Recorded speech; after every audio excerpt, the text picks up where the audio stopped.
ಗೌರಿ ಗಣೇಶ ಹಬ್ಬದ ವೇಳೆ ಬಾಗಿನ ಕೊಡುವುದು ಹಿಂದೂ ಸಂಸ್ಕೃತಿಯ ಪದ್ಧತಿಯಾಗಿದ್ದು, ಇದು ಅಣ್ಣ ತಂಗಿ, ಅಕ್ಕ ತಮ್ಮ ಹಾಗೂ ಸಂಬಂಧಗಳನ್ನು ಗಟ್ಟಿ ಮಾಡುತ್ತದೆ ಎಂದು ನಗರಸಭೆ ಅಧ್ಯಕ್ಷ ಚಂದ್ರೇಗೌಡ ತಿಳಿಸಿದರು. ನಗರದ ನಗರಸಭೆ ಕಾರ್ಯಾಲಯದ ಆವರಣದಲ್ಲಿ ಹಮ್ಮಿಕೊಳ್ಳಲಾಗಿದ್ದ ಪೌರ ಕಾರ್ಮಿಕರಿಗೆ ಬಾಗಿನ ಸಮರ್ಪಣೆ ಕಾರ್ಯಕ್ರಮವನ್ನು ಉದ್ದೇಶಿಸಿ ಮಾತನಾಡಿದ ಅವರು, ಬಾಗಿನ ಕೊಡುವುದು ಅತ್ಯುತ್ತಮವಾದ ಕಾರ್ಯಕ್ರಮವಾಗಿದೆ. ಬಾಗಿನ ಸಮರ್ಪಣೆ ಎಂದರೆ ಅಣ್ಣ ತಂಗಿ, ಅಕ್ಕ ತಮ್ಮ ಈ ಸಂಬಂಧಗಳನ್ನು ಬೆಸೆಯುವುದಾಗಿದೆ.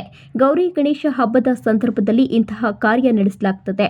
ಇಂದಿನ ದಿನಮಾನಗಳಲ್ಲಿ ಇಂತಹ ಸಂಸ್ಕೃತಿ ಕ್ಷೀಣಿಸುತ್ತಿದ್ದು, ಮನೆಯಲ್ಲಿ ಪೋಷಕರು ಈಗಿನಿಂದಲೇ ಮಕ್ಕಳಿಗೆ ನಮ್ಮ ಸಂಸ್ಕೃತಿ ಆಚರಣೆಗಳ ಬಗ್ಗೆ ಪರಿಚಯ ಮಾಡಿಕೊಟ್ರೆ ಒಳ್ಳೆಯದು ಎಂದು ತಿಳಿಸಿದರು. ಆಹ್ವಾನಿಸುತ್ತಿದ್ದೇನೆ ಮತ್ತೆ ನಿಮ್ಮೆಲ್ಲರಿಗೂ ಗೌರಿ ಗಣೇಶ ಹಬ್ಬದ ಶುಭಾಶಯಗಳನ್ನು ತಿಳಿಸ್ತಾ ಇದ್ದೀನಿ.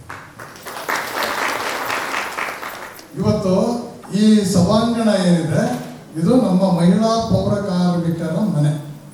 ನಿಮ್ಮ ಮನೆ ಇವತ್ತು ನಾವು ಅಣ್ಣ ತಮ್ಮದಿರೋ, ಅಪ್ಪ ಅಮ್ಮ, ಅಕ್ಕ ತಂಗಿ ಸ್ಥಾನದಲ್ಲಿರೋರು ಬಾಗಿನ ಕೊಡಕ್ಕೆ ನಾನು ಇದು ಎರಡನೇ ಕಾರ್ಯಕ್ರಮ. ಇವತ್ತು ಬಾಗಿನ ಕೊಡೋ ಕಾರ್ಯಕ್ರಮ ಬೆಳಗ್ಗೆ ಪಾರ್ಕಲ್ಲಿ ಒಂದು ಕಡೆ ಇಟ್ಕೊಂಡಿದ್ದೆ. ಈ ಬಾಗಿನ ಕೊಡೋದಕ್ಕೆ ಅಂದರೆ ಇದಕ್ಕೆ ಒಂದು ವಿಶೇಷವಾದ ಅರ್ಥ ಇವೆಲ್ಲ ಇದ್ದಾವೆ. ಬೆಳಗ್ಗೆ ಹೇಳಿದೆ ನಾನು. ಈಗ ನಾವು ಅದನ್ನು ಅನುಭವಿಸಿದ್ದೀವಿ. ನಮ್ಮ ಮನೆಗೆ ಅಜ್ಜ ಅಜ್ಜಿ ಅಥವಾ ನಮ್ಮ ಮಾವದೇರ ಕಾಯಿ ಕೊಡಕ್ಕೆ ಬರ್ತಾರೆ, ನಮಗೆ ಖುಷಿ. ಯಾಕೆಂದ್ರೆ ಮಾವು ಬಂತು ಅಂದರೆ ನಾನು ಭಾಗವಹಿಸ್ತಾರೆ, ಒಳ್ಳೆ ಮಟನ್ ಊಟ, ಅವ್ರಿಗೆ ಕಾಯಿ ಕೊಟ್ಟು ಹೋಗ್ತಾರೆ. ಹೋಗ್ಬೇಕಾದ್ರೆ ನಮ್ಮ ಮಾವ ಅಜ್ಜ ಅಜ್ಜಿ ನಮಗೆ ಖರ್ಚು ದುಡ್ಡು ಕೊಟ್ಟು ಹೋಗ್ತಾರೆ. ಇವೆಲ್ಲ ಪ್ರೀತಿ ಬಾಂಧವ್ಯವನ್ನು ಬೆಸೆಯುವಂಥದ್ದು. ಕೆಲವರು ಕೊಟ್ಟೇನು ಕುಲಕ್ಕೆ ಬರ್ತು ಅಂತೇಳಿ ಮಾಡ್ಕೊಂಡ್ಬಿಟ್ಟಿರ್ತಾರೆ. 6 ತಿಂಗಳಿಗೂ 1 ತಿಂಗಳಿಗೂ ಅವ್ರ ಮುಖ ನೋಡಿರಕ್ಕಲ್ಲ.